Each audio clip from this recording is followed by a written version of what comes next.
E eu vou começar, evidentemente, agradecendo de coração, assim, ao Anderson e ao Marcos por organizar essa festa de aniversário do Tractatus, porque hoje em dia ter algo para comemorar nas condições que a gente se encontra, né, realmente é muito bom. Assim. É muito bom rever as pessoas, e os profissionais e os amigos com quem eu tenho aprendido muito sobre filosofia e sobre outras coisas também ao longo dos últimos anos. Eu estou lidando com duas coisas aqui, com o iPad e com o computador, porque eu descobri como fazer notas nos slides durante a apresentação, então talvez eu me atrapalhe um pouquinho, mas eu gosto de riscar enquanto eu falo. Então, muito obrigada aos organizadores, muito obrigada a todo mundo que está aqui, por quem já leu o texto antes do texto ter sido publicado, e também o Luiz Henrique, que já leu o texto, já puxou minha orelha antes do evento, e já me sinto muito honrada por ter sido lida e espero que, enfim, a gente possa conversar, né? Porque a ideia aqui é eu não falar muito, o que é muito raro, e a gente poder conversar mais sobre a minha proposta aqui hoje, que depois eu fiquei pensando que deveria ter um ponto de interrogação aqui nesse título, né? E não, não ser assim tão assertivo, mas deixar a título de pergunta mesmo.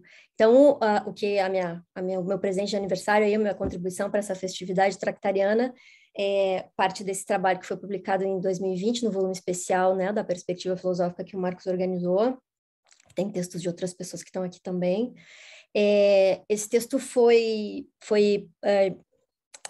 gerado e foi parido em circunstâncias super complexas. Eu comecei a pensar nessas coisas e apresentar, na verdade, né, essas ideias ainda em 2018. A última apresentação que eu fiz sobre isso, e que depois veio da origem ao texto, foi justamente no Dissoi Logoi, de 2018, que o Marcelo organizou. Então, alguns de vocês já conhecem, assim, o delineamento do meu argumento principal, e ele também, e assim, eu digo que situações foram complexas aí de ter parido esse trabalho, porque eu passei por alguns momentos de, enfim, licença saúde, aquelas coisas, eu desisti da publicação, aí o Marcos, super generoso, me disse, não, mas eu te dou mais um prazo, e assim foi, enfim, saiu. Eu queria dizer ainda mais uma coisa sobre esse texto antes de começar. A primeira parte da minha apresentação vai ser uns bullet points, assim, pontos principais do texto, é que ele também é bom, eu escrevi ele, dediquei ele ao Søren Stenlund, né? Porque o Søren também foi muito importante para mim. Eu conheci ele num dos Middle Wittgensteins de 2010, eu acho. Enfim, mantivemos contato. Ele foi muito generoso sempre comigo. Visitei ele 2 vezes na Suécia e achei que era uma maneira legal de dedicar uma coisa bonita de fazer, de dedicar esse texto a ele, porque ele me motivou a seguir nesse caminho, né, da associação entre a tradição do conhecimento simbólico e a filosofia da matemática de Wittgenstein. Esse texto ele também é uma espécie assim né, eu tô numa espécie de encruzilhada quando eu escrevo esse texto, porque ele congrega interesses de pesquisa, né? 3 interesses meus, assim. Um interesse que eu sempre tive pelo ensino, né?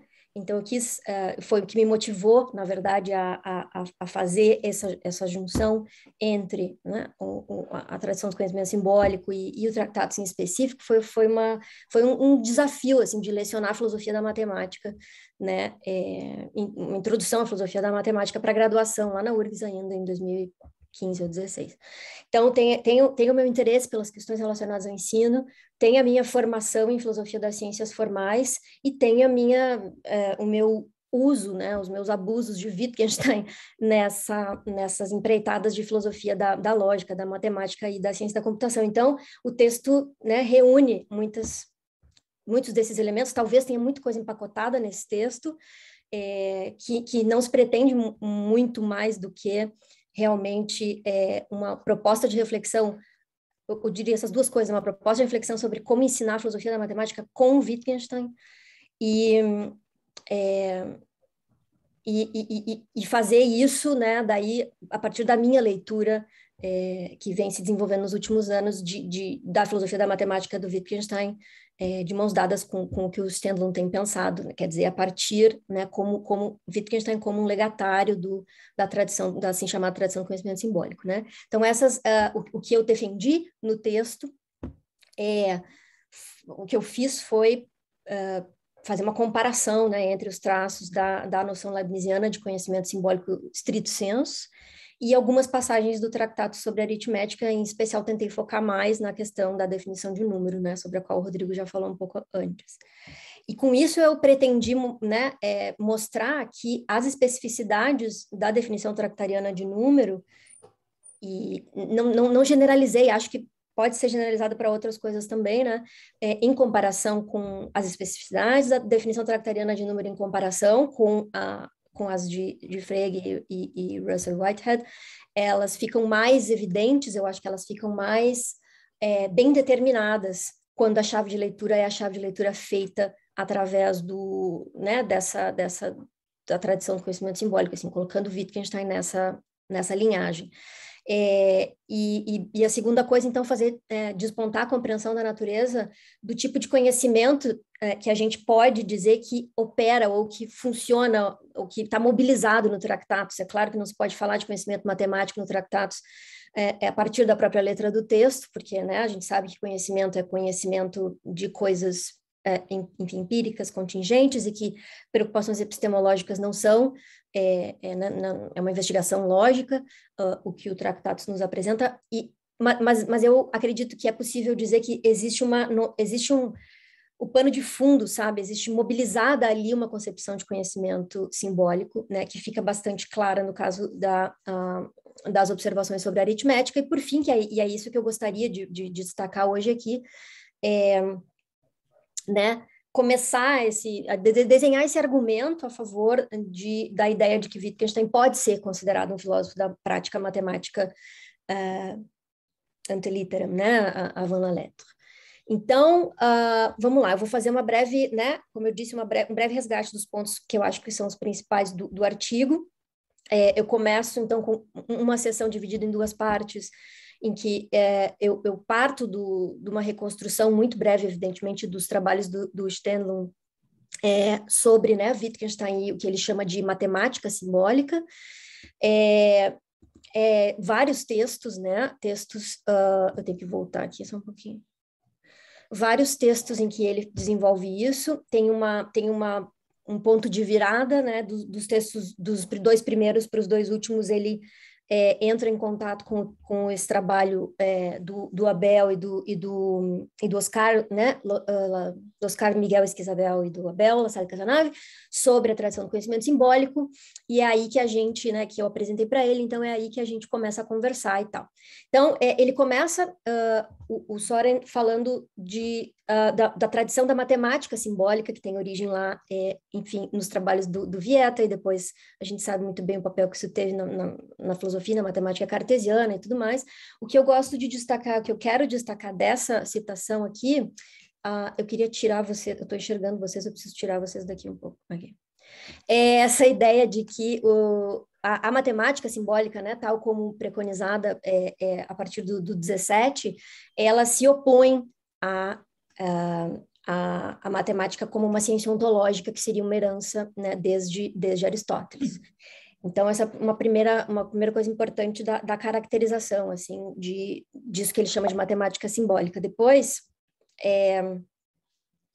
tem claro, o foco específico no Tractatus, né, que eu selecionei, essa vai ser a única passagem do meu texto que eu vou ler, tá? Que sobre o Tractatus, então, Stendhal considera que, em grande parte, o livro é associável à tradição da matemática simbólica, em primeiro lugar, porque a ideia crucial de sintaxe lógica está diretamente relacionada com a atividade de manipulação simbólica, né, com o uso regrado de signos, como está expresso claramente nas passagens aí citadas 3.326 e 3.327.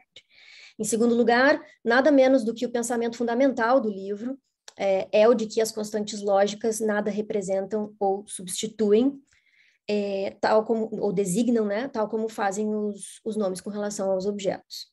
Ademais, Wittgenstein sentencia no início do segundo grupo de passagens sobre a matemática, que eu já vou apresentar em seguida, que as equações, né, as proposições, entre aspas, da matemática são pseudoproposições, ao contrário do que pensava Frege. Elas não expressam pensamento, não veiculam informação que possa ser verdadeira ou falsa. Ao contrário, Stendhal enfatiza que as equações são expressões que autorizam ações ou operações, mas não no sentido das operações de verdade, exatamente no sentido das operações de verdade, que são cruciais para a teoria da proposição.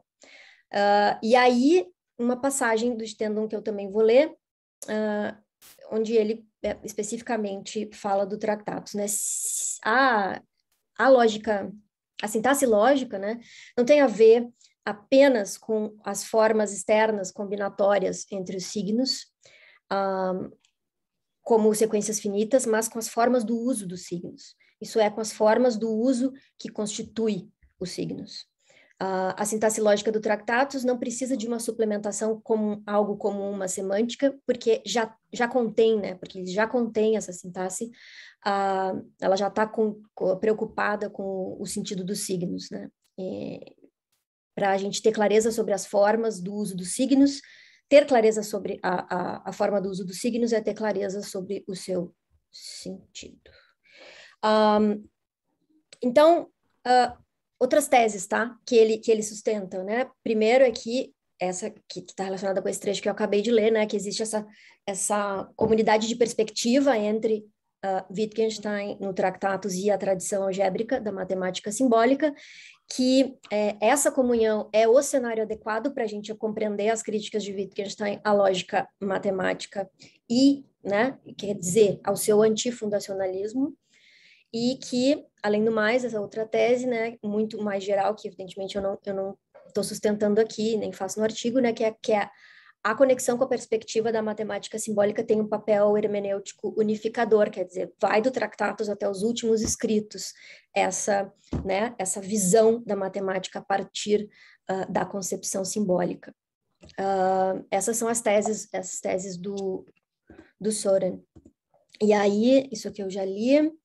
Então, a conexão, né? Como é que eu tracei a conexão entre a tradição, a tradição do conhecimento simbólico, especificamente a partir de Leibniz, e do sentido preciso que conhecimento simbólico tem na obra de Leibniz, e o Tractatus. Bom, eu me baseei na reconstrução do Oscar Miguel Esquizabel nesse livro, né, que é o Symbolic Knowledge from Leibniz to Husserl, onde os 4 capítulos do livro, então o Oscar começa com Leibniz, o Abel apresenta os avatares da noção de conhecimento simbólico em Kant, depois o Legris apresenta como que a tradição é incorporada por parte de Frege, de Boole, né, e Schroeder, enfim, os booleanos, e depois o Jairo escreve um capítulo sobre Husserl, né? A ideia era escrever um segundo volume agora, from não sei quem to Wittgenstein, né? E aí a ideia seria que o Stendhal participaria disso e acabou dizendo, não, faz você, tal. Bom, e aí o que é resumíssimo da noção leibniziana de conhecimento simbólico, dada a partir das suas funções ou dos seus aspectos, né? O Oscar elenca 6 aspectos ou 6 funções do conhecimento simbólico, vou falar só da primeira e de algumas outras, não vou falar, por exemplo, da segunda, mas enfim, a ideia de que o conhecimento simbólico tem uma função subrogatória ou representacional é exatamente a ideia de que quando a gente tem o conhecimento simbólico é derivado do uso de signos que estão por coisas, que designam coisas, e é claro que esse não é o sentido que vai me permitir fazer o traço né, o traçado de conexão com o Tractatus, né? Mas, e aí a função que me interessa destacar aqui é a função calculatória, né, do pensamento simbólico, que gera o conhecimento simbólico, que é essa ideia de que a gente pode, pela manipulação, né, regrada dos signos, alcançar esse conhecimento, né? E a ideia de que o pensamento que está por trás da produção do conhecimento simbólico é um pensamento cego tem a ver justamente com esse aspecto mecânico, né? Ao mesmo tempo, a despeito de uma das metáforas ser uma das metáforas do Leibniz é de pensamento cego, uma outra metáfora que ele usa também é pensée lourde, né? Pensamento surdo. Então, o que parece ser mais adequado na medida em que justamente, né, a linguagem algébrica que inspira a ideia de pensamento simbólico é uma linguagem que fala aos olhos, não aos ouvidos, né?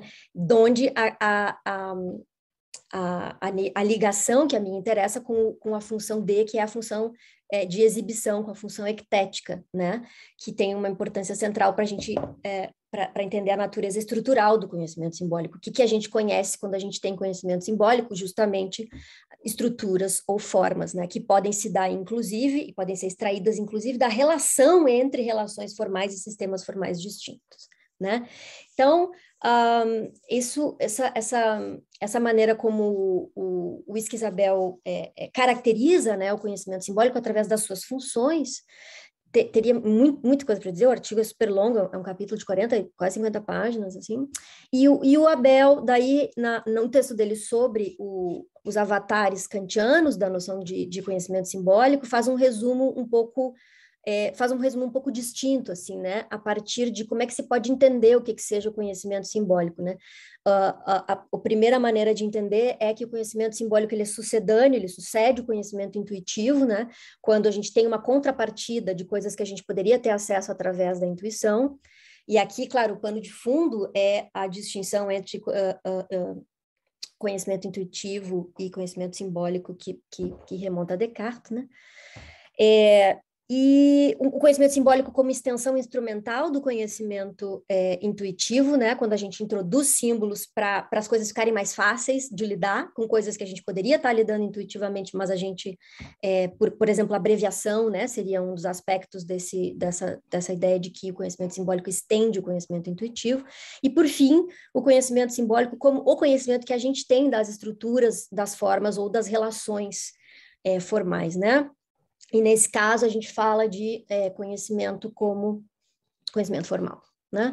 E aí, é claro, a ligação que eu gostaria de fazer aqui é a ligação entre essas, com exceção do ponto A, né?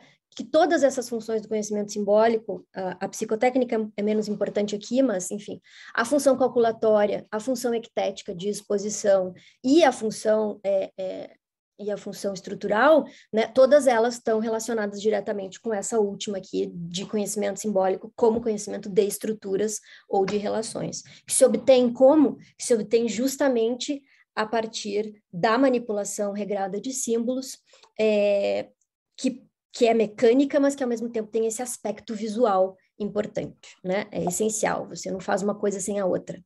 Né? Você não consegue ver as relações formais se você não é capaz de operar, e você não é capaz de operar se você não lida com essas, né? Se você não tem, se você não enxerga o que você está fazendo, por assim dizer. Daí a ideia de que pensamento surdo é melhor do que pensamento cego, né? Bom, então o Stendhal faz um uso extensivo nos trabalhos depois de 14 e de 16, né? Dessa abordagem do Oscar, e ele dá uma ênfase muito grande no aspecto operacional, na questão do uso dos signos, né? Daí não só com relação ao simbolismo matemático, mas o simbolismo em geral, né? De todo modo, embora ele reconheça, né, que existe um aspecto expressivo muito grande e importante, né, na filosofia de Wittgenstein para caracterizar, enfim, a lógica e a matemática em especial, né? E o que eu fiz no texto foi tentar equilibrar um pouco melhor essa maneira né, de ver as coisas, articulando, né, justamente dizendo que o aspecto operacional da lida com os símbolos e o aspecto expressivo, né, eles têm um peso equivalente porque eles se correlacionam, né, porque não tem uma coisa que é o aspecto operacional desse conhecimento e outra coisa que é o aspecto expressivo, que eles são dois lados da mesma moeda, e eu usei a metáfora, né, dos Janus Bifrons para falar disso. Isso foi o que eu tentei, enfim, foi o que eu tentei mostrar, né? Eu quero equilibrar, eu quero dizer que o mostrar, o exibir é tão importante quanto o operar, né? Quando se trata do conhecimento matemático e da manipulação, enfim, da aritmética, né? Então, na segunda parte do texto aí, eu vou um pouco mais, né? Indico como é que as conexões poderiam ser melhor feitas, e aí são os dois, eu faço isso a partir dos dois grupos de passagem que tratam da aritmética no Tractatus. Fiz um destaque aqui a coisas que me parecem importantes, né? A definição, claro, a definição de número por meio da noção de operação, né? E aí as considerações sobre o conceito de número como sendo um conceito formal, né? E aí a ideia de forma geral que aparece aí, que tem muita similaridade também com a ideia leibniziana do número como uma figura universal, né? Que é aquilo que existe justamente em comum entre todos os números. Aí o ponto que o Rodrigo tratou na apresentação dele, sobre o qual eu não preciso dizer nada, porque realmente foi muito bom.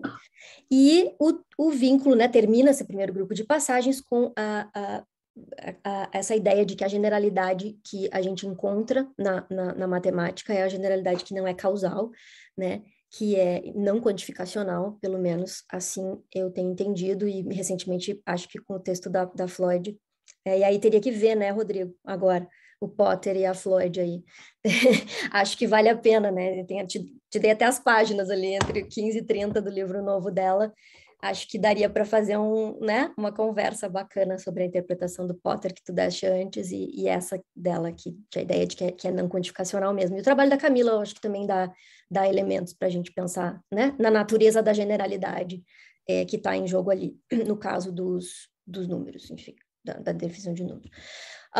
Eu vou passar rapidamente, só para mostrar para vocês. Isso eu queria. O André, não sei se o André não está aqui, disse que não podia, né?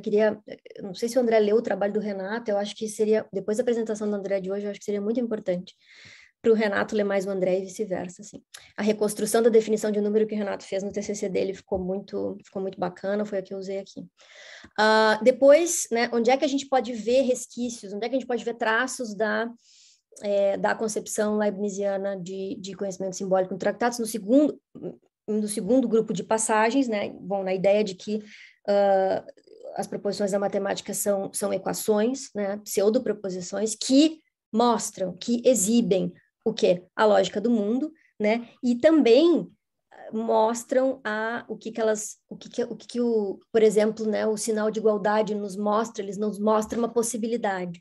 Portanto, a visualização aqui, o caráter expressivo aqui tem justamente a ver com a modalidade, né, da possibilidade. Numa equação, a gente vê que é possível substituir um lado do sinal de igualdade pelo outro lado, então o que a gente vê é um V de uma possibilidade. Né? De quê? De operar, de fazer uma operação, nesse caso, a operação de substituição. Né? A própria correção das equações sendo algo que não pode ser acerido, né? Mas que é algo a ser visto, novamente, né? Reforça a ideia desse caráter ectético, né? Do caráter visual, assim.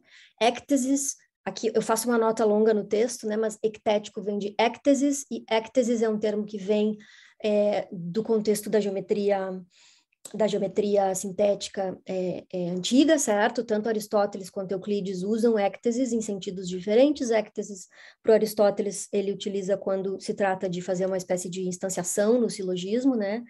E no caso da geometria euclidiana, ectesis é o passo da demonstração no qual você justamente apresenta a figura para mostrar, né, as relações que estão sendo dadas pelo texto, tá? E depois, né, para finalizar, a ideia de que a intuição que é necessária para que a gente resolva os problemas matemáticos seja fornecida pela própria linguagem, pelo próprio simbolismo, né? Vai aparecer nesse grupo de passagens, e dessa ideia de que a intuição vem da própria linguagem, de que você, né, é capaz de que o único tipo de intuição necessária é a que você vê, né, por esse aspecto ectético, né, em seguida desaguar na ideia de que o cálculo não é o experimento, porque não se trata de nada empírico, né? Porque isso que você está vendo ali é um V especial, é o V do simbolismo de relações que não são causais e não contingentes e tudo mais, né? Então, aqui o meu ponto seria que a gente vê, né? A gente vê elementos, e o que eu faço no texto é tentar oferecer a maior quantidade possível de elementos que nos permitam, né, conectar aqueles aspectos e aquela noção de conhecimento simbólico como conhecimento estrutural ao texto do Tractatus, né? E aí, eu botei entre aspas ali conclusão, né? Porque eu posso oferecer para vocês. Olha, o que eu concluí foi o seguinte. Em primeiro lugar, né, antes de dizer mesmo o que eu acho que é a conclusão, que é simplesmente assim, é possível fazer essa chave de leitura é plausível, e ela é uma chave de leitura que nos permite entender melhor as especificidades da concepção de aritmética, né, a concepção de matemática, em especial a definição de números, essas coisas no Tractatus. Acho que é uma maneira boa de ver, é isso que eu quis concluir. E talvez tenha que argumentar melhor com relação a cada um dos... Devo, com certeza, argumentar melhor com relação a cada um dos aforismos, né? Então tem trabalho aí bastante para fazer para frente. Mas eu gostaria de dizer algo sobre a entrada no Tractatus por meio desses aforismos, né? Porque a gente está aqui num centenário de comemoração, a gente tem alguns alunos aí nos assistindo e tal, e como tem essa coisa da preocupação de também sobre como ensinar a filosofia da matemática com o Wittgenstein, que a gente está aí com o Tractatus, eu fiquei pensando que seria interessante lembrar da metáfora que eu usei no texto, né? Que é a metáfora do labirinto, para falar sobre o texto, né? A gente sabe que tem a metáfora do relógio, ele mesmo usa, né? Que é um relógio que, enfim, de vez em quando dá a hora certa.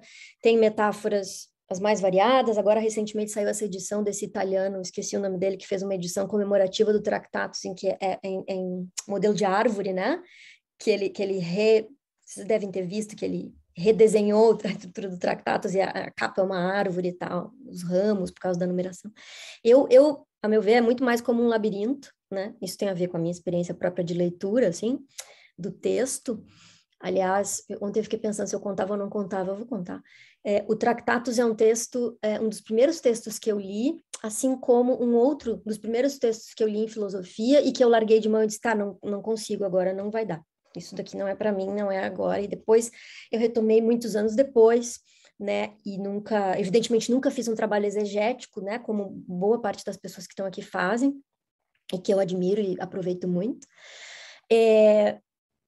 E que era foram esses livros, o Tractatus e o Assim Falou Zaratustra, do Nietzsche, né? Então, em algum momento cheguei até a pensar em fazer um doutorado sobre Nietzsche, no fim, acabei indo pro Wittgenstein. Mas, enfim, de todo modo, né, é um texto que tem para mim, a metáfora do labirinto é interessante, e o que a gente faz, muitas vezes, é tentar justamente aqui labirinto maze, não labyrinth, em inglês, né?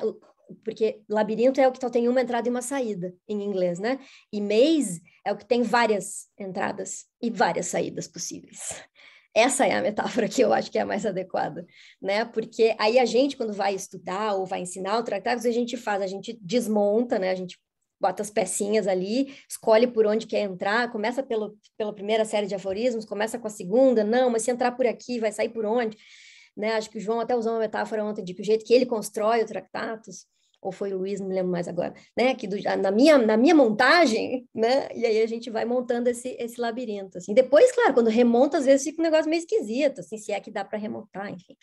Mas então a conclusão, esse é o prelúdio da minha conclusão, né? Para dizer que é assim que eu entendo metaforicamente a estrutura do livro, e que a minha entrada foi né? Que a minha entrada sempre é pela preocupação com a filosofia da matemática, e nesse sentido acho que me aproxima um pouco do que o André estava falando hoje de manhã, da maneira como ele lê, né? Eu gostaria de ser menos inconsequente que o professor André, se me é permitido falar assim, do ponto de vista da exegese, ao mesmo tempo que eu não quero também, né, que não é a minha intenção fazer exegese fina do texto. Eu gostaria de não falar nenhuma grande bobagem, portanto, se eu tiver dito no texto aqui alguma grande bobagem, eu espero que vocês me corrijam, como o Luiz Henrique já me corrigiu anteriormente. A conclusão é a seguinte, né, o que eu quero concluir é o seguinte, é que o aspecto expressivo, ectético e o aspecto calculatório da lida com símbolos são dois lados da mesma moeda no sentido de serem inseparáveis e complementares, que você não tem uma coisa sem a outra. Eu já mencionei isso antes, mas quero reforçar. Essa é a minha conclusão. Isso, para mim, fica evidente no caso das observações sobre a aritmética, talvez mais ainda com relação ao segundo grupo, né, quando ele fala das equações e tudo mais, porque, por exemplo, o ver, né, que você, por exemplo, tem agora, nem é o exemplo dele, né, mas que você tem com, sei lá, uma coisa como a comutatividade da adição, né, quando você vê a fórmula, você enxerga a comutatividade, você percebe que você pode fazer aquilo. realizar aquela operação, né? Que aquela operação é possível porque, enfim, porque tá dado ali no próprio simbolismo, né? Então, atestar a complementaridade entre os dois aspectos. Então, esse era o meu ponto principal. E dizer que isso está ao longo do texto, com certeza com relação às proposições sobre aritmética, pode ser alargado para as outras. E, em segundo lugar, dizer, né, que se há uma concepção de conhecimento matemático que subjaz ali essas observações, ela é essa última aqui, né, que existe mobilizada no texto, se existe ali algum conhecimento mesmo, é esse tipo de conhecimento. Eu sei, contrário à letra do texto, mas é nesse sentido específico que a gente poderia falar de conhecimento matemático. Mobilizado, enfim, trabalhado, elucidado talvez até no Tractatus, tá? Essa seria, então, isso é o que eu fiz no texto, e aí agora vem a parte que é mais, é quase uma jam session também, eu espero que seja, eu vou tentar ser breve, eu não sei quanto tempo eu já falei, porque eu devia ter o reloginho aqui, não botei, mas vamos lá. Tem tempo sim, Gisele, pode ficar à vontade. Tá bom, obrigada, querido. Eu fiz só 16 slides, eu acho, mas eu sei que eu falo pra caramba. Então... Você já falou 30 minutos. Tá vendo? Então, agora é o que é mais ensaiado, né? Eu vou começar dizendo que eu tenho essa impressão, agora eu critiquei o Marion antes, mas agora eu tenho essa impressão de que a associação entre a filosofia Wittgensteiniana da matemática e as coisas que se faz nesse âmbito de filosofia da prática matemática, ela é muito clara e ela deveria ser mais explorada desde o doutorado, né? E eu ontem fiquei pensando de onde é que veio isso. Bom, isso veio do Luiz Carlos, na verdade, né? Não porque ele quis, mas porque, na verdade, quando o Luiz Carlos apresentou, há muitos anos atrás, eu diria mais de 20, talvez, o tema, que depois veio a ser o tema da tese de doutorado, ele já apresentou com Wittgenstein, né, Luiz Carlos? Se apresentou a discussão sobre a prova do Teorema das Quatro Cores já com um olhar wittgensteiniano, assim. E depois que eu fiquei sabendo o que era a tal da filosofia da prática matemática e tal, para mim sempre foi muito evidente que a conexão poderia ser feita, né? Então, para quem não sabe, filosofia da prática matemática hoje a gente pode dizer que é um campo, né? Porque tem um grupo de pesquisadores grande, tem uma associação, que é a Associação da Filosofia da Prática Matemática, né, que conta a sua história. Então, assim, e é um grupo super heterogêneo de pessoas, nós não temos um journal, nós não, né, cada um faz as suas coisas, alguns, evidentemente, membros do grupo de diferentes instituições e países colaboram e tal, mas ela tem umas características, assim, que eu apontei aqui, e talvez a mais importante para mim nesse contexto aqui seja que ela não chega a ser antifundacionalista, o Mancoso diz isso, eu acho que não é antifundacionalista, eu acho que é não fundacionalista, acho que o traço característico, a gente poderia dizer a semelhança de família aí entre tudo que se faz e que se diz que é filosofia da prática matemática que é não fundacionalista, que é uma investigação sobre os aspectos da prática matemática que não necessariamente vão gerar, né, não estão preocupados com empreitadas fundacionalistas, né? Então, a expressão surgiu, até onde eu tenho notícia, nesse texto do Paulo Mancoso, que é um texto de história, né? É um texto muito bom, esse livro, sobre a filosofia da matemática e a prática matemática no século XVII, é uma coisa monstruosa. O Mancoso é um historiador incrível, né? Esses italianos. Depois daí tem a coletânea seminal, né, de 2008 que ele organizou, e aí a associação e tudo mais, né? Então, eu não vou ler as citações que eu tinha selecionado aqui, só dizer uma coisa com relação a essa, isso aqui é Mancoso, por que tá sumindo? Não era para sumir, gente. Isso aqui é Mancoso 2000 é o primeiro texto, tá? Onde ele está dizendo o que ele entende por prática matemática. Eu só quero sublinhar uma coisa, que é isso daqui, ó. Quando ele diz que para fazer reflexões sobre a prática matemática, você tem que ter um domínio muito grande da literatura matemática da época em questão. Essa aqui, ó, Addressing the Issue, aqui, né? Para você addressing, claro, filosoficamente, né?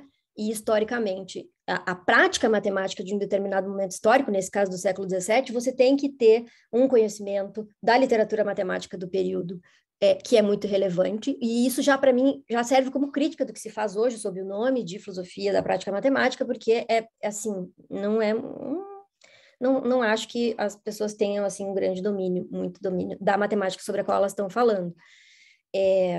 Então, aqui estão os 3 pontos que ele vai dizer que são o que caracteriza, né, essa tradição Maverick, né, que é uma expressão que ele traz lá do Asprey e Kitcher. Então, é antifundacionalista, né, no sentido de que não há fundamentos certos para a matemática e que ela é uma atividade falível, super contestável também, alguns são infalibilistas, tá? Um antilogicismo, né, que a lógica matemática não pode fornecer as ferramentas para uma análise adequada da matemática e do seu desenvolvimento, né, histórico e metodológico. E pronto, a atenção à prática matemática, né, que a gente tem que fazer análises detalhadas e reconstruir partes da prática matemática. O que mais se faz é estudo de caso, né? Foi o que eu fiz na minha tese de doutorado. Então, você pega o caso da teoria dos nós e como é que a visualização na teoria dos nós se dá, certo? Então, você vai lá, é prova do teorema de não sei o quê. Aí, Então, é uma multiplicação de estudos de caso, assim, e algumas tentativas de juntar as coisas. Essa tentativa aqui, em particular, eu acho interessante. Pedi autorização para o Dirk Schlimm me dar esse slide dele aqui. No último encontro da APMP, foi o 5º ou 6º? Foi o 6º esse ano. Ele apresentou assim, olha, o que é isso que a gente faz? Do que a gente fala em filosofia da prática matemática? Então, pode ter uma ênfase nos agentes, investigações mais antropológicas, por assim dizer, né, nas áreas da matemática, os tópicos que são envolvidos e a metodologia. Vejam que o que está em vermelho ali são coisas que são compartilhadas com a filosofia tradicional da matemática, por assim dizer, né? E o resto são adições, assim, né? A gente quer saber se uma das coisas é assim, mas sei lá, de diferentes culturas, como é que se calcula, como é que tem adição, tem geometria, coisas do tipo, né?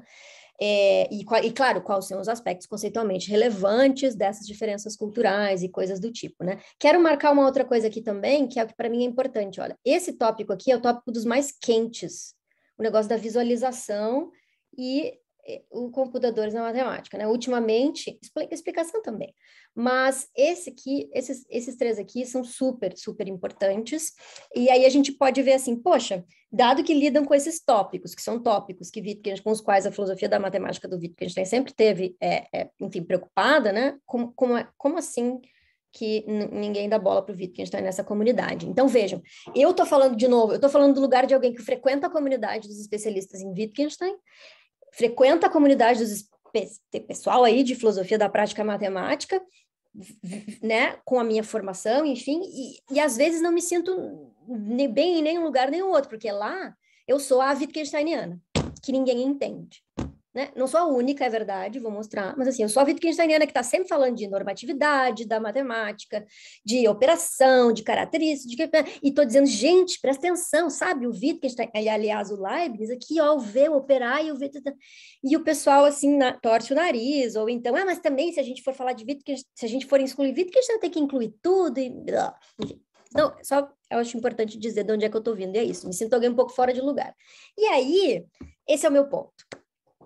Então tá, tem esse negócio aí, filosofia da prática, como é que conta a história? Se conta assim a história. O primeiro Maverick, o primeiro dissidente, né, que não disse que era um filósofo da prática matemática, mas até onde a gente pode voltar, então aqui fiz uma datação ao contrário aqui, né, é Lakatos, né, então Lakatos é o primeiro Maverick, certo? E aí a gente sabe que o Lakatos começou, né, quando ele teve que fugir da Hungria por causa... Você vê que ele trocou de nome 3 vezes, esse moço, fugindo da perseguição política. Quando ele chega em Londres, assim, ele vai... Filosofia da matemática direto, assim, né? Depois, e a tese dele de doutorado vira Provas e Refutações, assim. Então, a primeira parte da pesquisa dele, no Nova Vida dele, foi em filosofia da matemática. E aí o que se conta é isso, né? Esse aqui é uma citação de Asprey e Kitcher, aqui de 98.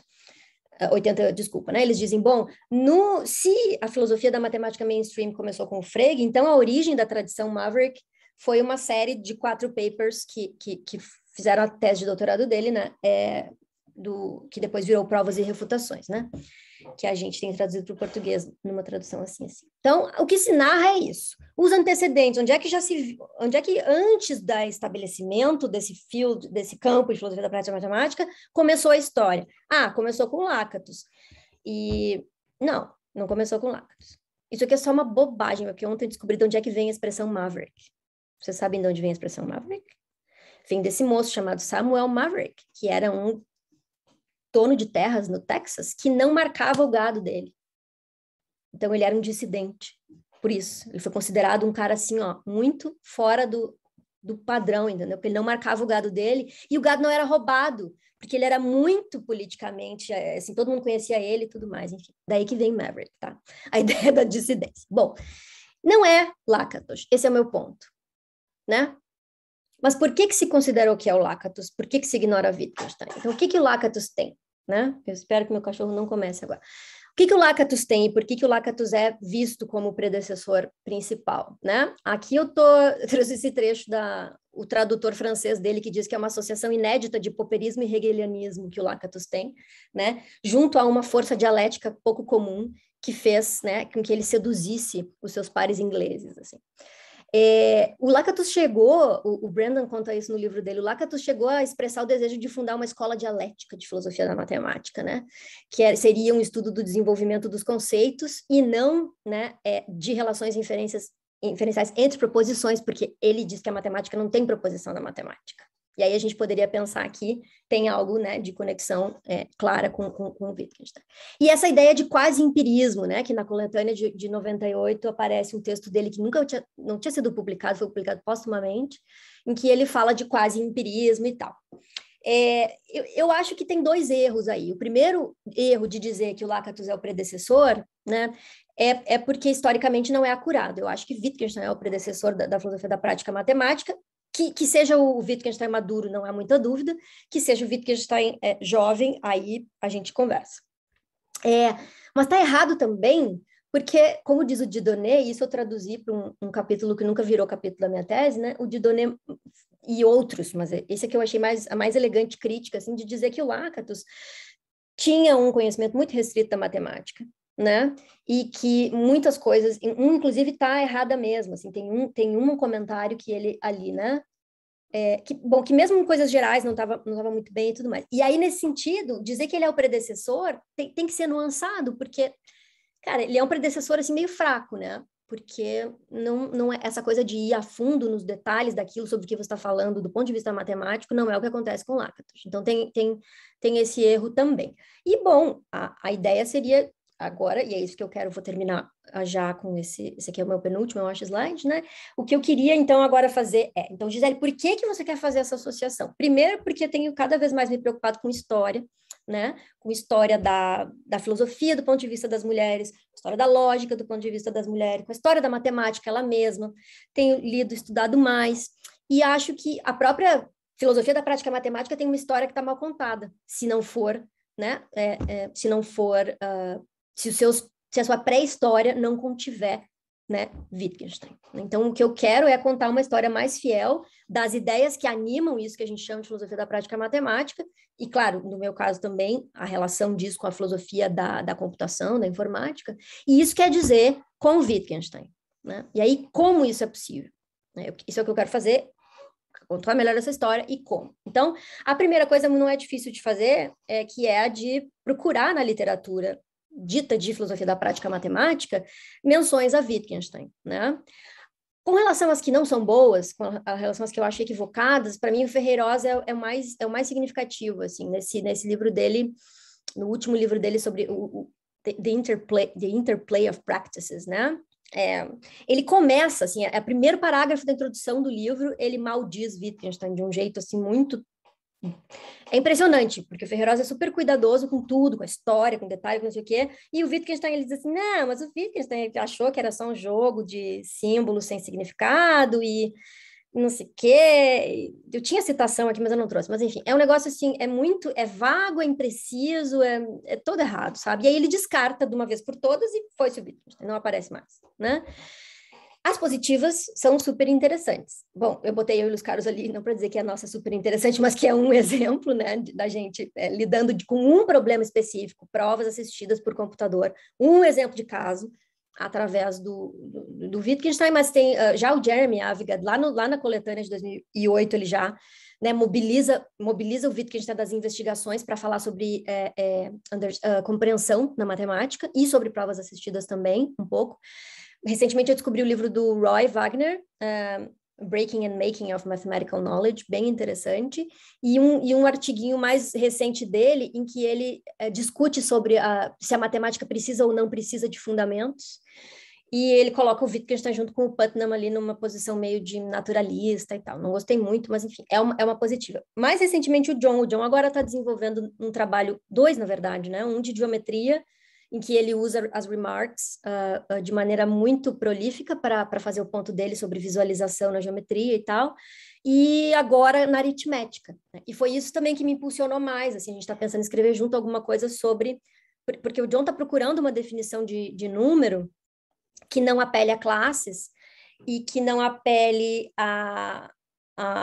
ao princípio de indução, de alguma maneira, enfim... O negócio é complicado, mas aí eu lendo o livro da Floyd, falei para ele, tá aqui o que tu quer, que é a ideia de índice de parametrização, né, que tem na definição de número no Tractatus. Então, assim, tá desenvolvendo isso, vai ser apresentado ano que vem no Encontro Brasileiro de Lógica, espero que dê para ver, assim, né, porque eu quero botar a mão nisso e quero mostrar como já tem paralelos lá no Tractatus. Então, isso não é difícil de fazer, porque é pouco, né, e é fácil dessa parte aí já tá, assim, na mão.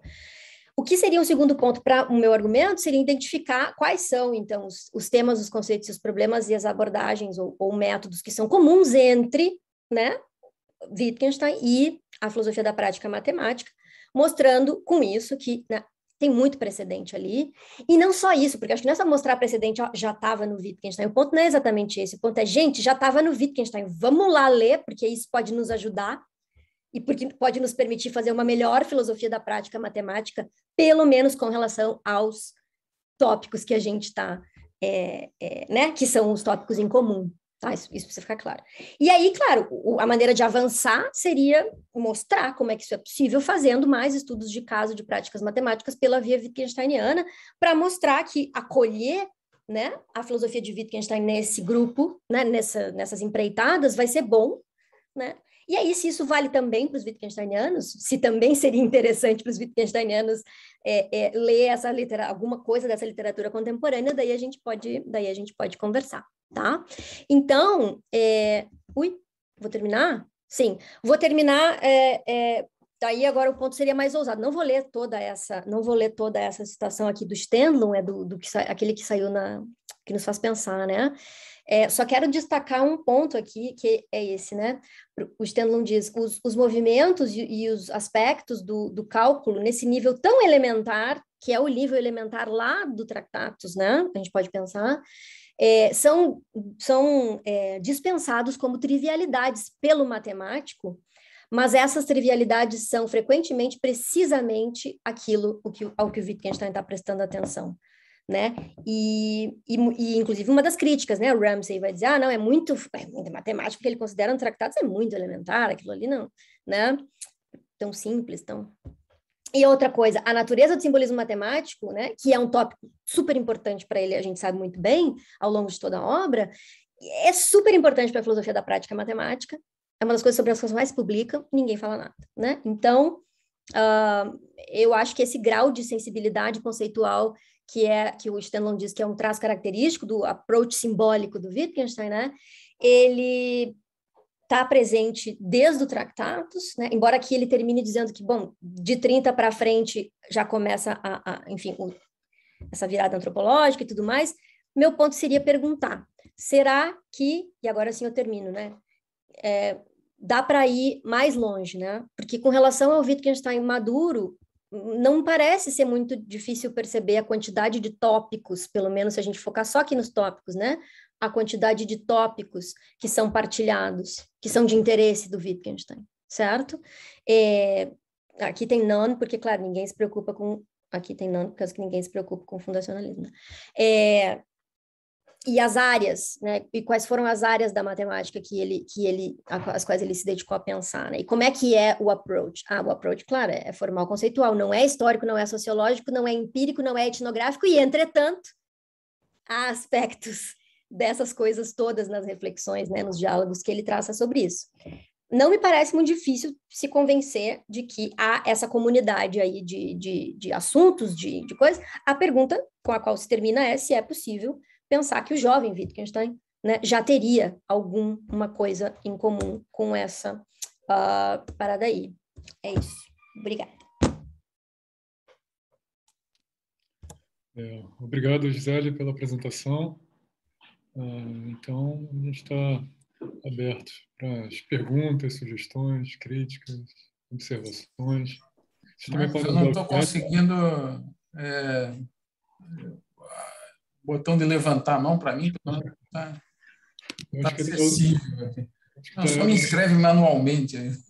Tá bom. Eu acho que é o de reações, João. Ele fica aí embaixo. Mas ok, sim, João, podemos começar com você. Vocês podem fazer perguntas também pelo chat, quem eventualmente não puder ligar o microfone ou o vídeo. Por favor, João. Bom, muito legal, Gisele, obrigado aí pela palestra. Eu vou fazer uma pergunta sobre a primeira parte. Eu teria perguntas também sobre a segunda parte, mas eu queria, para continuar o diálogo que eu estava tendo com o Rodrigo, que eu acho interessante. É o seguinte, tem aquela velha história de que xadrez, né, é um esporte que exige estudo ao longo de muitos e muitos anos, né, ao final dos quais você vai ter melhorado incrivelmente a sua capacidade de jogar xadrez. Então, eu lembro disso, porque eu fico pensando se nós poderíamos falar, do ponto de vista do tratado, a mesma coisa da aritmética. E não, me parece que não. O grande problema é como usar. E, por outro lado, né, você tem essas funções do... Não pode falar isso, mas, por outro lado, você tem essas funções do conhecimento simbólico, que, com exceção da função subrogatória, se casam perfeitamente bem com a atividade aritmética. Agora, o desafio é pensar o que é o conhecimento simbólico na ausência de qualquer função subrogatória, que é o caso do Tratatus. Né? Então, você não tem nenhuma... Os sinais da aritmética ele não designam nada, e, no entanto, o conhecimento da aritmética não parece redundar no mesmo tipo de habilidade oca, vazia, girando em torno de si mesmo, que você tem quando aprende a jogar xadrez. Então, o problema é saber o que tem a mais ali. A solução, eu acho que você indicou, mas eu acho que precisa ser mais bem exposta. A solução é perceber que esse jogo está vinculado à nossa linguagem, à lógica da nossa linguagem. Então, qual é, a meu ver, a justificativa para você dizer que o Tratatus faz parte do projeto logicista? Não reduzir a aritmética lógica é uma coisa que ninguém conseguiu fazer direito. O Tratatus não faz uma redução propriamente da aritmética lógica também. Mas o ponto principal do logicismo talvez nem seja esse. O ponto principal é que ele consegue articular de maneira imediata a lógica da nossa linguagem à aritmética. Então, a mesma lógica que faz você deduzir uma proposição de outra, faz, no caso de Frege de Russell, fazer deduções aritméticas no sentido estrito, então você faz provas aritméticas, e no caso de Wittgenstein, te faz perceber qual é a relação que existe entre sentenças com estruturas quantificacionais agrupadas diferentemente, digamos assim. Então, ela revela um aspecto da lógica da nossa linguagem. Então, quem aprende aritmética está aprendendo a manipular a nossa linguagem de maneira muito mais rápida, eficiente, mas está fazendo coisas que, idealmente, poderiam ser feitas sem aritmética. Então, você tem um conhecimento, A aritmética te dá um conhecimento profundo do seu próprio simbolismo. Esse conhecimento, o conhecimento é uma palavra ruim aqui. Ela te dá uma técnica simbólica que, de outra maneira, seria humanamente impossível alcançar. Então, você tem um conhecimento que não é como o conhecimento do xadrez, porque te permite manipular a própria linguagem de maneira extremamente rica. Então, eu proporia que essa fosse vamos dizer, o problema todo é a palavra conhecimento aí. Do que é que se trata exatamente? Claro. É uma técnica. E tem um outro problema, não quero monopolizar, tem um monte de gente, geralmente sou prolixo, né? Então, eu vou só colocar um outro problema, que é aqui um problema em relação ao texto do tratado. Já que estamos problematizando o tratado, estamos falando tudo que a gente queria perguntar sobre o tratado, eu me pergunto se nós não podemos, se as equações da aritmética, enquanto regras de substituição, são descritíveis. Ela é tão descritiva enquanto regra de substituição, me parece, quanto xadrez. Então, o que eu não posso descrever é o que torna essas regras de substituição tão especiais. Então, o que faz com que essas regras de substituição me deem um domínio da minha própria linguagem que o xadrez não me dá. Agora, e aí eu coloco como questão mesmo. É uma questão que vai longe. Por quê?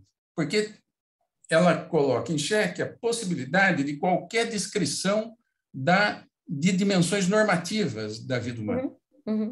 Em que medida o tratado se acomoda essas descrições? É claro que nós podemos resolver. Eu tenho a impressão, e aí eu acho que eu vou sugerir uma resposta positiva, eu acho que, em princípio, nada impede.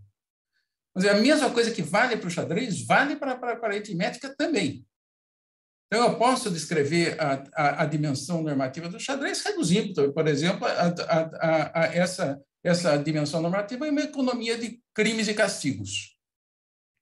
O que vamos dizer, condicional. Se você fizer tal coisa, o juiz vem, anula a tua partida. Você não vai. Coisa assim. A mesma coisa aconteceria com a descrição da normatividade da aritmética e de qualquer dimensão normativa da vida humana, sem que isso redunde, em primeiro lugar, numa descrição primitivamente normativa, então que não se traduza numa descrição de fatos sem valor, só com valor de verdade, fatos com valor de verdade, quer dizer, fatos que não têm valor, sem que isso redunde numa descrição daquilo que, para repetir o que eu acabei de dizer, torna a aritmética um jogo diferente do xadrez. É isso. Excelente, João. Muito obrigada. Várias coisas.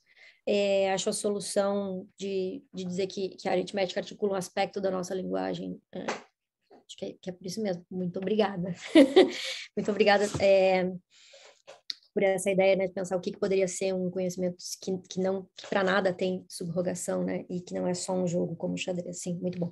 Duas coisas só que eu quero dizer para a gente poder conversar mais com outras pessoas é que, sim, a ideia, eu entendo o desgosto da ideia de conhecimento simbólico, né? A palavra conhecimento não é boa, é uma técnica. E ao mesmo tempo eu penso, mas também tem um desprezo da técnica, né? Porque você, para aplicar uma técnica, tem um saber, só que ele não é um saber quê, é um saber como, é know-how, sabe?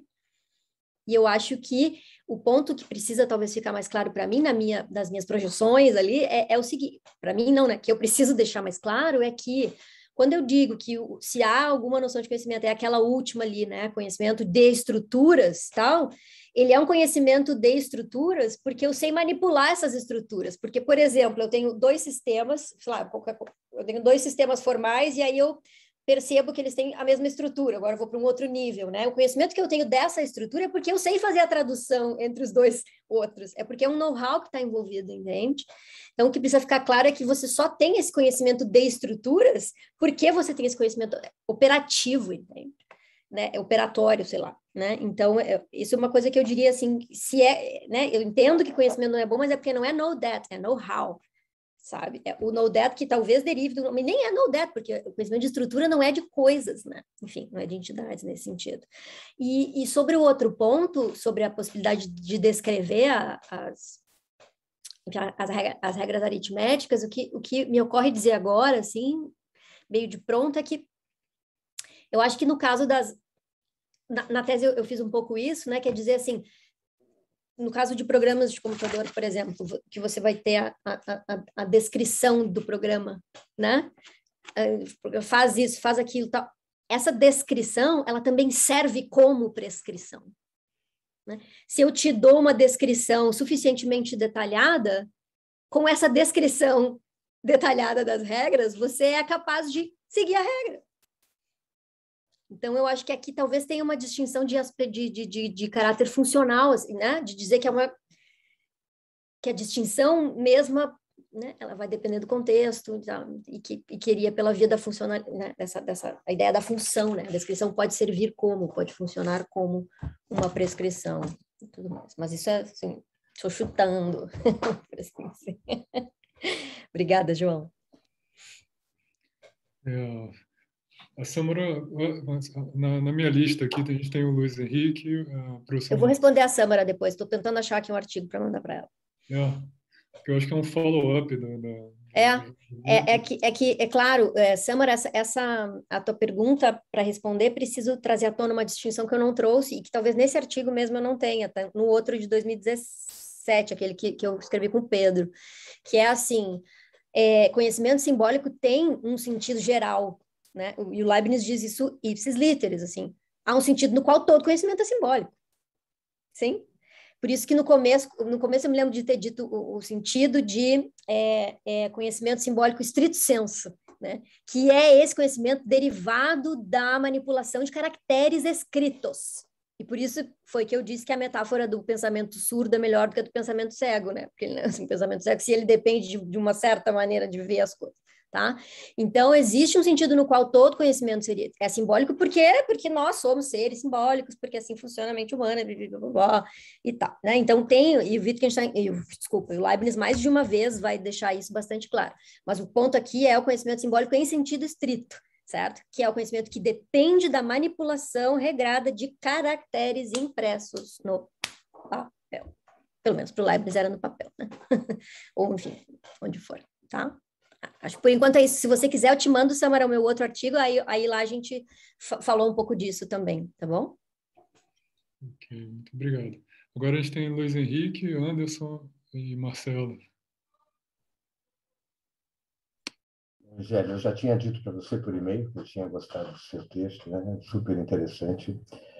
E eu queria fazer, em primeiro lugar, uma observação bem pontual sobre um lapso, né? Um lapso ortográfico que aparece já no seu artigo, você reproduziu agora, inclusive no slide. Quando você cita o aforismo 6.031, você diz a generalidade que a aritmética precisa é causal, quando, na verdade, o texto é casual. Né? Isso pode gerar uma dificuldade de compreensão, porque é óbvio que a razão é que a aritmética não pode haver contingência. Né? Sim. Bom, claro, é causal de... com certeza. Não, só para... Agora, o que eu ia falar, além disso, uma boa parte o João já falou. Quer dizer, eu e o João compartilhamos uma certa noção de como interpretar os aforismos sobre a aritmética no tratado. Eu só queria enfatizar, né, a ideia de que ele apresenta a aritmética como um método. Né? Quando ele diz é um método da lógica, o que ele está dizendo? É uma maneira de você fazer lógica, isso é, de você derivar proposições a partir de proposições que a implicam necessariamente. Por quê? Porque contém o seu sentido. Né? Quer dizer, você não precisaria fazer isso, você não precisaria inferir mediante um cálculo. Se você fosse uma pessoa inteligentíssima, né? Você você entendia as premissas, você via nas premissas a conclusão, não precisa fazer cálculo nenhum. A gente, infelizmente, precisa de notação, precisa de, né? E você... as tautologias, elas também funcionam no cálculo, elas funcionam diferentemente, né? As tautologias funcionam como proposições, porque elas são sintaticamente impecáveis, só que elas são sem sentido e elas são introduzidas mesmo como proposições na passagem de premissas à conclusão. Já a aritmética tem todo um esquema mais complicado, ou seja, você introduz o conceito de série formal, operação, etc., etc. Aí entra o número como expoente de operação, de tal maneira que as operações numéricas passam a corresponder a operações formais, a relações formais entre proposições, e é por isso que o jogo da aritmética, ao contrário do jogo do xadrez, ele tem relevância para o conhecimento.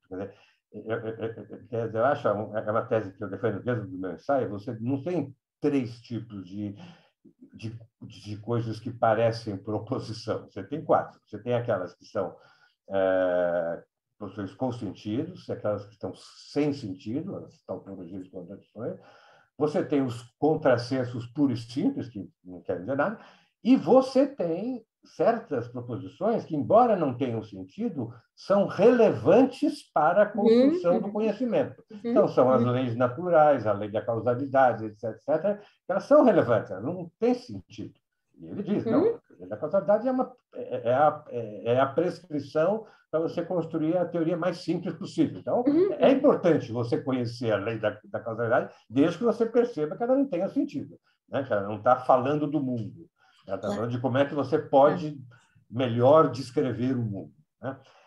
E no caso da aritmética, é a mesma coisa. Então, eu acho que você diz, bom, por que a aritmética tem uma relevância para a linguagem que o xadrez não tem? O xadrez pode até ter. Se alguém for suficientemente esperto para encontrar uma maneira de correlacionar as peças do xadrez com proposições de determinadas formas, de tal maneira que os movimentos das peças correspondam a operações que levem de proposições a proposições formalmente, e isso possa servir como método para alguma coisa, o xadrez vai ser tão relevante quanto a aritmética. E a relevância tem a ver com a aplicabilidade, portanto. Tem a ver com a aplicabilidade, porque é método, por isso que eu insisti. O importante é que a lógica, você pode usar ela como um jogo. Eu posso, por exemplo, quando faço aritmética, eu gosto daquilo, me dá prazer como gosto de um jogo, né? Eu vou demonstrar isso, é difícil, um método, tal. Agora, para que serve a aritmética? Para nos ajudar a conhecer o mundo. Ela serve enquanto método, portanto, enquanto uma regra de operação com símbolos para obter novos símbolos que são, né, símbolos proposicionais a partir de símbolos proposicionais de que eles são implicações lógicas. Acabou, né? Então, eu acho que essa seria a entrada do Wittgenstein na concepção operatória da matemática, que ele fala só da aritmética, mas ele pretende generalizar. Obrigada, Luiz Henrique. Você quer comentar mais, Gisele? Não, eu não tenho nada a dizer, só aprendendo. Muito bom, Anderson. Eu acho que o Marcelo estava na minha frente, Marcos. Em verdade, eu não sei a ordem certa que vai aparecendo aqui nos quadrinhos para mim. Então, Marcelo, por favor, desculpa. Eu desligo aqui meu vídeo porque minha internet está... Obrigado, Marcos. A ordem é a ordem que a gente fica na linha, ele vai colocando uma fila ali, né? Pois é, mas para mim a ordem, digamos, nesse quadro, né, de telas é Luiz Henrique, Anderson e Marcelo. Agora o Luiz Henrique tirou a mão, apareceu o Anderson na sua frente, mas pode ir, por favor. Gisele, obrigado, muito bom acompanhar a tua exposição, e já tinha acompanhado quando você esteve lá no TSOI, e é muito interessante, muito, muito instigante, e eu quero entender um pouco, então eu vou, se você me permite, eu vou brincar um pouco com algumas metáforas que você apresentou para te pedir para elaborar algumas coisinhas.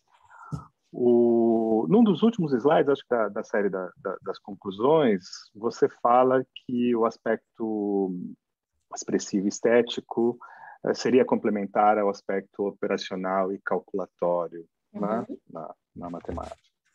E, então, essa relação de complementaridade, você chamou a atenção específica. Eu vou pegar a ideia de estética que está ali, você falou bastante disso Só é ectético, não é estético. Ah, não é estético? É ectesis. É daquele comentário. Então eu já não vou ter pergunta. Eu vou... Você lembra que eu falei que ectesis... Tem uma piada da Andréa, que ela diz, então não deu certo. Não deu certo. Você lembra que eu falei, Marcelo, que ectético vem de... Sim, eu lembro. Ectesis é o termo... Eu li errado. Tem a ver com exposição, né? Sim. O mostrar. Mas enfim, então não tem essa referência. É porque eu ia relacionar essa ideia com uma outra contraposição que você fez e que me chama muita atenção quando a gente olha para o Tratatus, que é dizer que essa filosofia da prática matemática, ela não é arquitetônica, ela é orgânica. Que a metáfora preferida... isso. Né? E porque essa organicidade eu entendo que o Tratatus não tem. Então era por aí que eu ia pegar a ideia, porque o que eu entendo que você tem no Tratatus e a ideia de visualidade, né, do que eu estava chamando de estética, aí, equivocadamente, que eu pensava em estética, essa possibilidade de você apreender justamente a arquitetura do argumento, a arquitetura da prova, ela está vinculada a uma característica que, do meu ponto de vista, diferencia fortemente o Tratatus das investigações, que é, a gente tem no Tratatus uma concepção muito forte, muito rígida de regra, que vai ser depois criticada na filosofia madura, na filosofia das investigações. Então, ainda que você tenha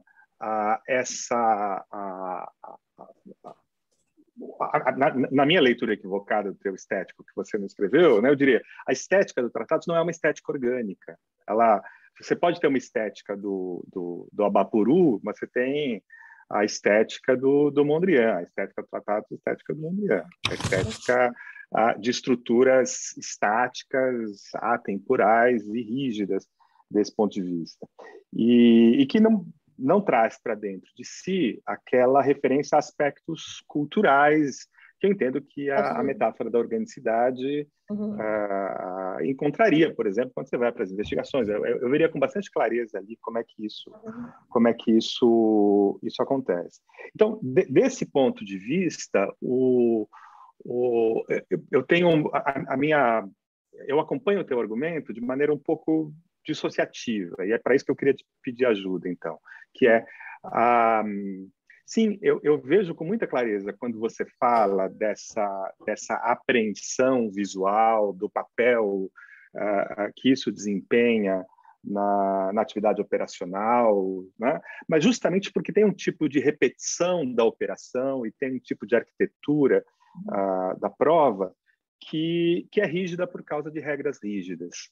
Então, ao mesmo tempo que eu vejo no Tratatus esse primeiro momento, que é você tem uma dimensão da visualidade e da operação desempenhando um papel central, por outro lado, eu não vejo a organicidade e a permeabilidade, aspectos culturais, que me parece bastante relevante para transitar efetivamente para uma centralidade da prática matemática, e que eu entendo que adequadamente você descreve aí no caso das investigações. Enfim, não sei se tudo isso... Sim, não. Toda a minha antes de eu te responder, eu preciso fazer uma coisa, desculpa. Enfim, faça o que você achar que deve com isso.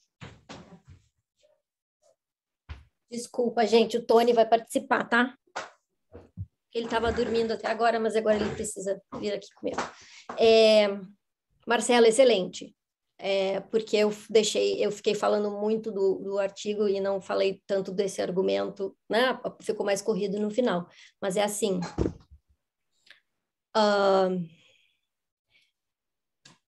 o que eu preciso deixar claro é que, para o caso da filosofia da prática matemática, o aspecto do antifundacionalismo é essencial, né? O antifundacionalismo para o Mancoso, para mim, é só não fundacionalismo. Né? dizer, que não há preocupação, né, inclusive por razões históricas, com o mesmo tipo de, enfim, de coisa que se fazia no início do século passado, né, do que foi feito. Então, esse negócio da metáfora ser a metáfora arquitetônica, inclusive é o título do artigo, do livro, de um dos livros do Ferreiros, né, que é Ferreiros e Gray, eu acho, que é The Architecture of Modern Mathematics, né, de onde... Então, isso tem a ver com a questão do fundacionalismo, né, que a metáfora seja essa, é porque justamente para fazer o contraste, né, que há historicamente entre filosofias fundacionalistas e filosofias não ou antifundacionalistas da matemática, né?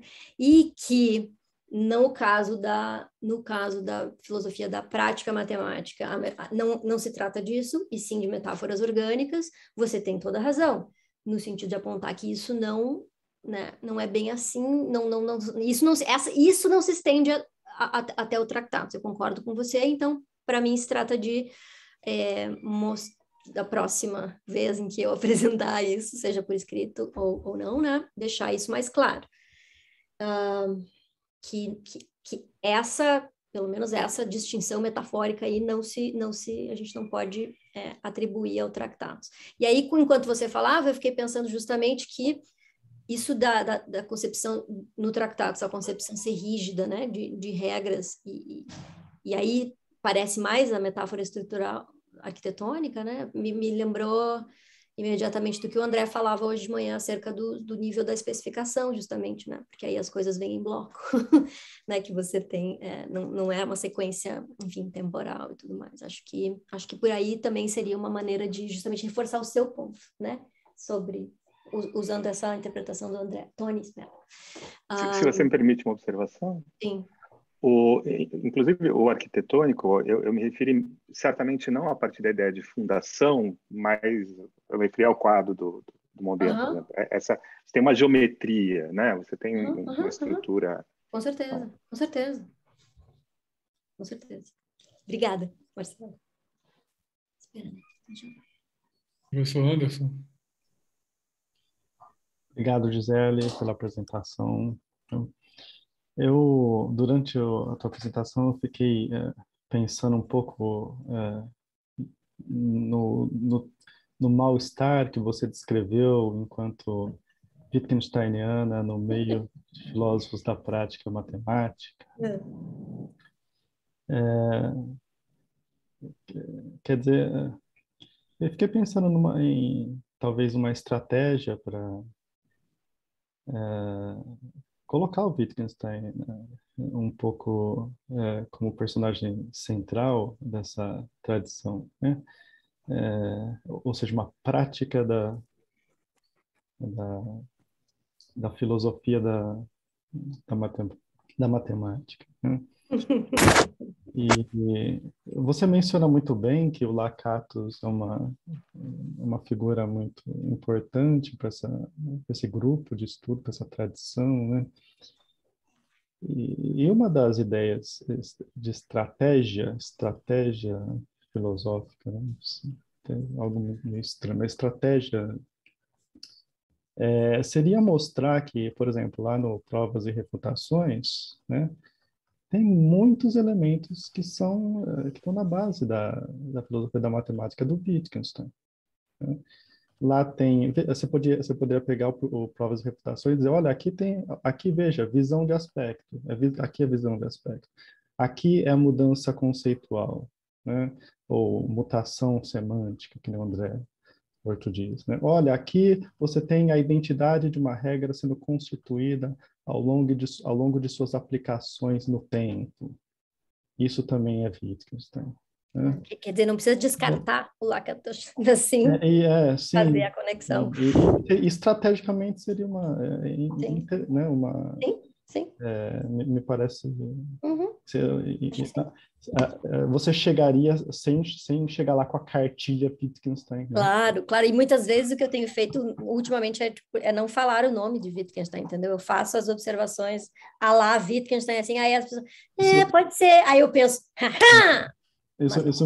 Isso me lembra do Luiz Carlos, uma vez que apresentou um slide dizendo, olha, isso daqui eu fico feliz de apresentar, que é Wittgenstein, mas eu nem preciso mencionar o nome do Wittgenstein. Mas, assim, é muito interessante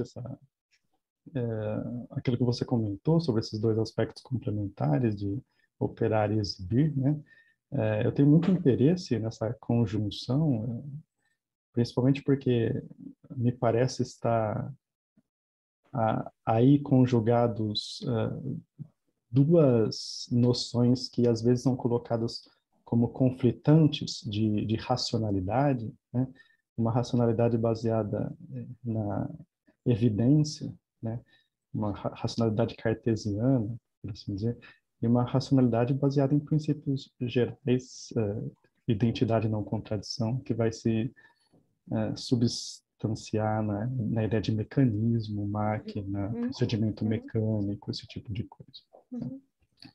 E é difícil de conciliar esses dois tipos de racionalidade, né? Se me permite uma racionalidade intuicionista e uma racionalidade logicista, né, para utilizar essas duas escolas.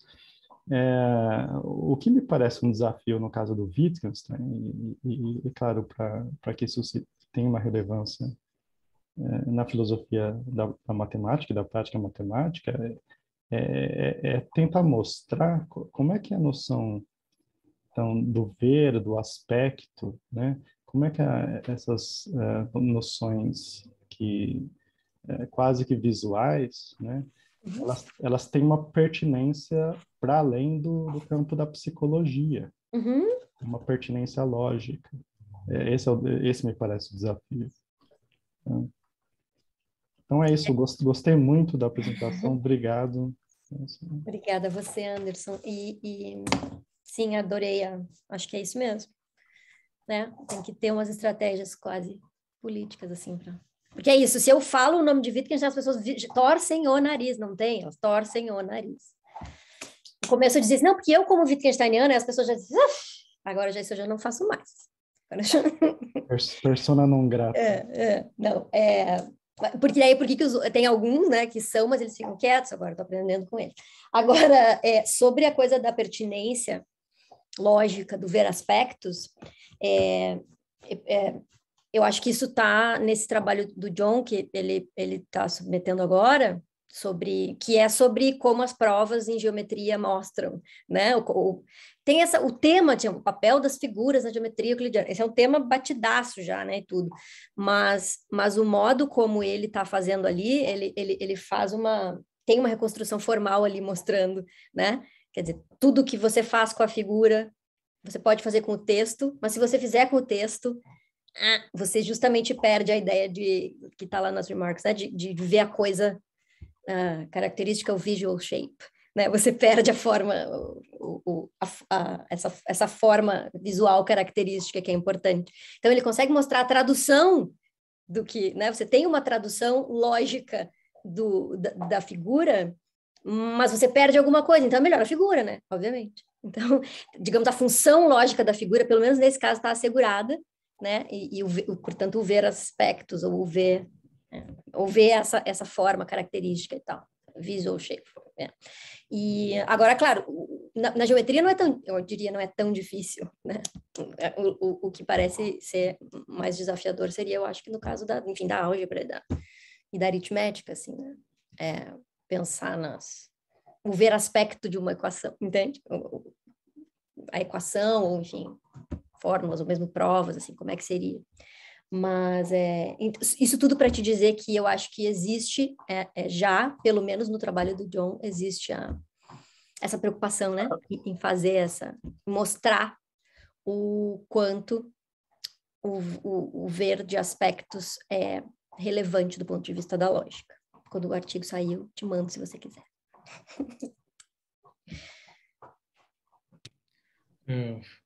Ok. Acho que pelo avançar da hora, e para a gente não entrar muito no tempo do professor Luiz Carlos também, eu sugiro a gente fazer uma pausa curta de uns 5 minutos para beber água, tomar um cafezinho, banheiro, e a gente volta 5 e 5, ok? 17